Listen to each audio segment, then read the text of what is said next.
Tell us about what's happening so far.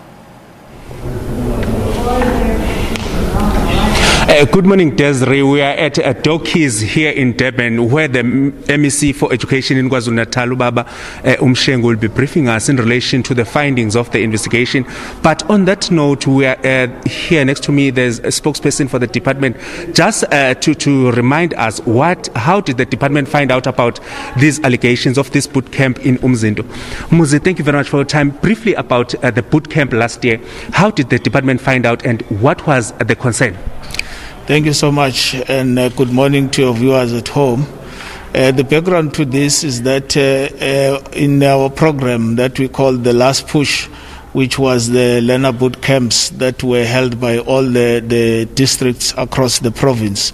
We find out when a journalist sent us the pictures of the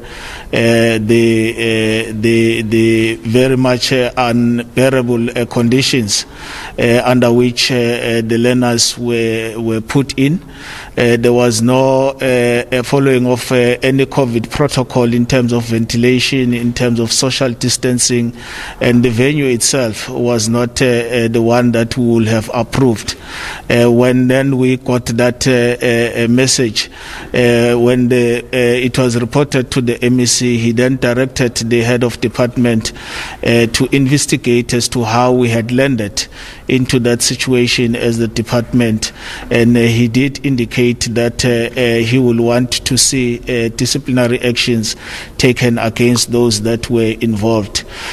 So the head of department established a task team which investigated the matter, and a report was tabled to the head of department with the recommendations of which are being implemented. And the MEC, because he had issued a statement to the media to say he was looking into the matter, so suffice to say that today he has to come back to the media and to the public at large and report back about what were the findings and what are the disciplinary actions that are being taken.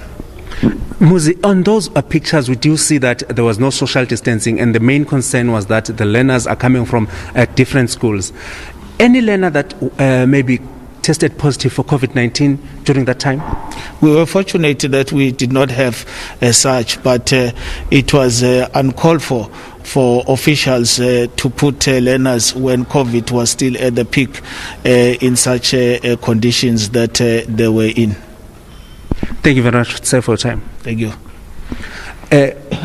Desiree, Muzi is explaining that no learner contracted COVID-19 during that time, but we're still waiting for the MEC to just brief us in relation to the findings and the recommendations of the investigation that was held in relation to the problems in that boot camp. Back to you in studio. Mlondi, thank you so much. We will sure look out for the outcomes of that report. Back to the top story.